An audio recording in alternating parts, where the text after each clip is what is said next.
Okay, so let's remove some small hairs, and we can do clone tools, or we can do a little bit easy way. So for this one, we press Ctrl-Shift-Alt-E again, this all hand kind of effect.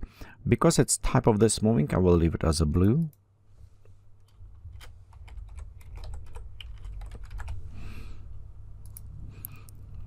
Okay, we'll do this one. Next, what I want to go, it's a filter. And we'll go to stylize, and we'll go to oil painting for this.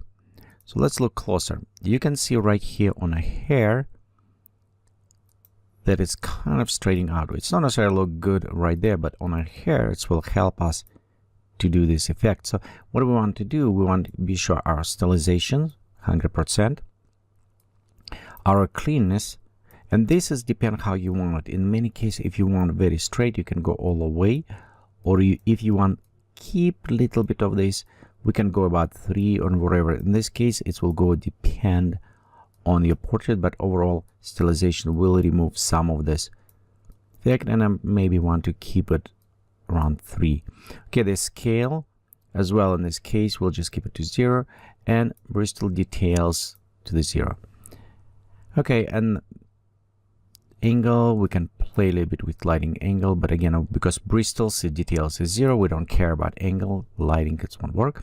So let's go click OK, and you can see it's applied to all image. I don't want everything. Again, I want just for the hair. To do this, we'll create a new mask on our layer. Control Command I to inverse, and now we're ready to actually paint in our effect with white brush. 10%, and you can see we start painting in, removing some of those elements, make hair look cleaner. We need to be a little bit careful around some items, but overall it will perform. And right here, let's see, right in this area, you can see how our hair will already start to look a little bit nicer. Okay, let's go touch up right there a little bit, and right around there. There you go. Okay, maybe a little bit more. And of course, we can go ahead and kind of preview right there. So we have our mask for the hair.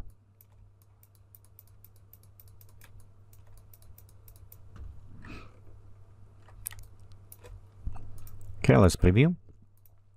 So before and after, you can see it does clean up. It does not have this big dramatic kind of look, but it does add interesting effect, cleaning a little bit more paint like, and that's what we're going. So next, let's create a new one, and this will be our global dodge and burn effect. Okay, it's a color for us. And again, you don't need to do all of this coloring. I just do for myself, the easy to kind of monitoring what's going on. And this one again, we'll go to fill up with 50% gray color. Okay, and if you need a Shift Backspace or Shift Delete on Mac, that will bring your fill menu. And I do recommend for you at least once per session learn new short key, because if you do this, you will get better and better, and after you'll just save a lot of time by using the shortcut. Okay, for this one, we'll go switch to the soft light as well. And our brush set will go to the black color, 10%, and we'll go to use that soft one.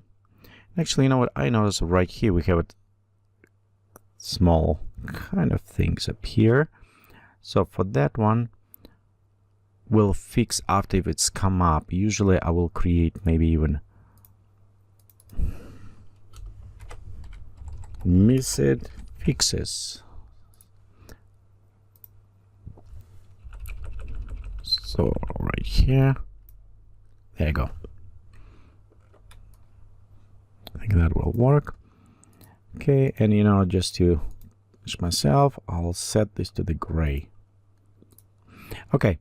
So let's go dodge and burn. We'll go back to the brush. We'll adjust.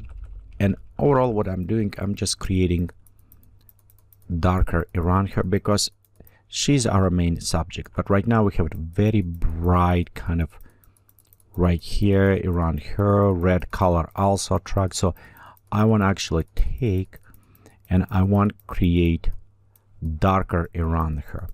If dodge and burn does not do job fast enough, we always can switch to different elements, and I'll show in a second.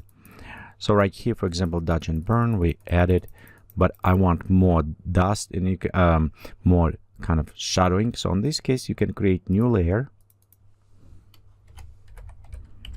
So we go with the shadows on this one. Okay, and we're going to switch to multiply mode. And we'll go to set actually to the shadow about right in this area. So actually maybe even grayish kind of coloring. And with this one, we can also start painting. So this is will give it us natural because we sampling color, and multiply mode is very nice mode because it is have it also color information passing. So and right here I can add those shadowing, and you can see how it will start matching shadowing with this area, kind of creating fallout around her.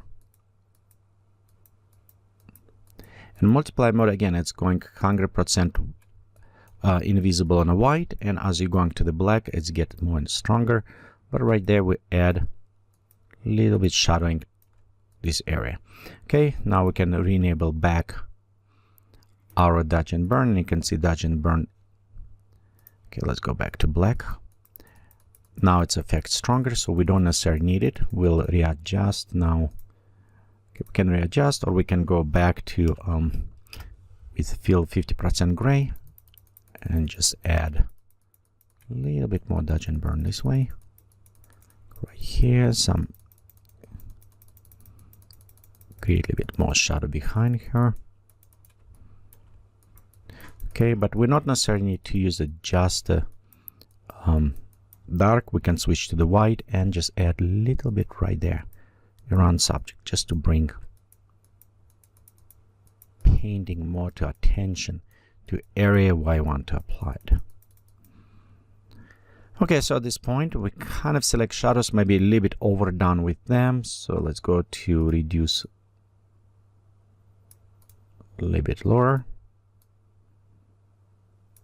Okay, so we have some color information around. Next we'll go to add stylizations, and why I say add stylization, because it is changed depending on the trend, what people like it, what people don't like it. You may different color, you may have it even light spill, whatever you want to do it, it's fine, but this is kind of like stylization. And one what I like to do, it's creating with the curves. We'll have it scene look color. So for this one we'll go to the color mode, so it's mean we only affect color channels and we don't affect any luminosity in this case.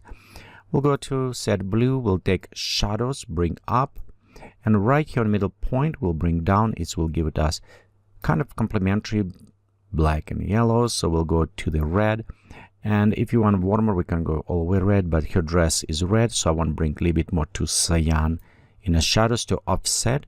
And let's right here bring back and restore our red to original. So I just want to add a little bit cyan color to the shadows. They will work very well, this cyan color and red, the complementary warm, so they kind of work opposite, but they work very well together, give it us. Okay, if you have it, look right there, we have crush black information. And one of the other things, sometimes I like to bring back, I don't like crush black in this case, so I'll go to select as luminosity. We'll take our shadows and we'll bring up. You can see how it's a little bit have this haziness, but it's make information in the black. And we'll take top, just bit cut off, and from our highlights.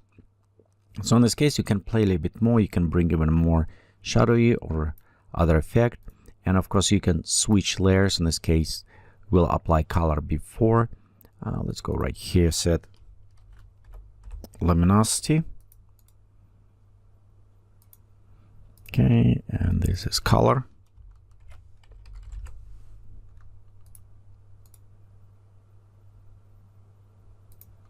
So we kind of set, and again I have my color balance, so same color. And this way I know all of them colors kind of changing.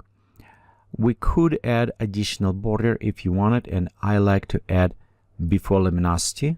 So right here we can create another curve. Again, this is all now stylistic and don't need necessarily to do, but just help us to create. So we create border, go down, select fill up with a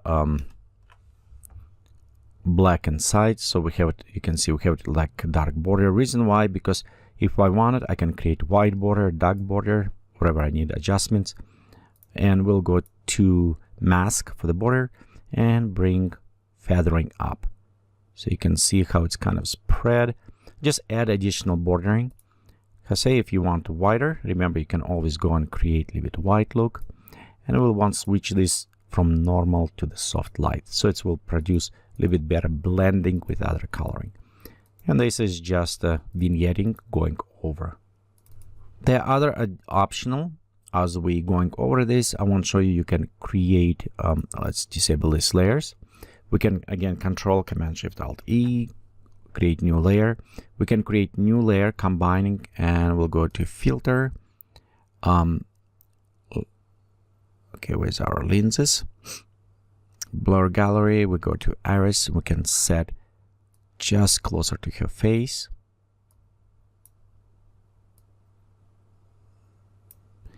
Around here.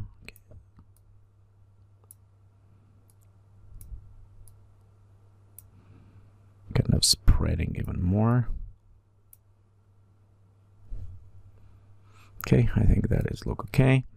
Just another option, so we can add blur processing if you're interested, and in this case it will be even more focused on our person. Again, this is total optional.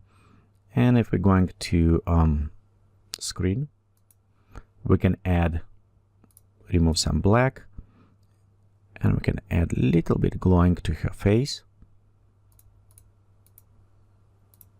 Go just a little bit fairy tale kind of a look. Okay, so right here's our retouching, and I don't know how simple that was, but it's about process you want to do for the photos. Remember also, in the end, you maybe want to include your information.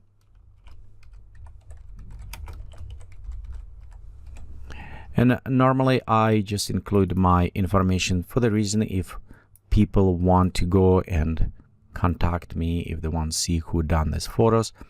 Usually as copyrighted, you're not required to put any information there, but it does help.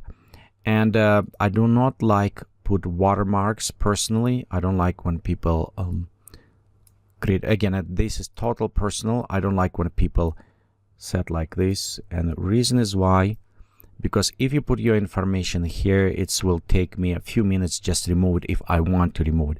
But it does break now my image from what I want to prefer. So again, this is my personal opinion, and I like to be sure my information is there for those who want to find who did this, but it is not jumping in your face and kind of destroying all composition, everything.